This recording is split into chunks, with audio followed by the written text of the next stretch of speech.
پچھلے 4 روز سے جمہوریت کی آڑ میں کنٹینر پر جو پاکستان کے مفاد کے خلاف زبان استعمال کی گئی ہے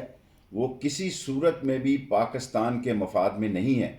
ہندوستان یہی چاہتا ہے کہ پاکستان کے عسکری اداروں پر تنقید ہو، پاکستان کے ریاستی ادارے کمزور ہوں اور کشمیر کا مسئلہ پس پشت پر چلا جائے۔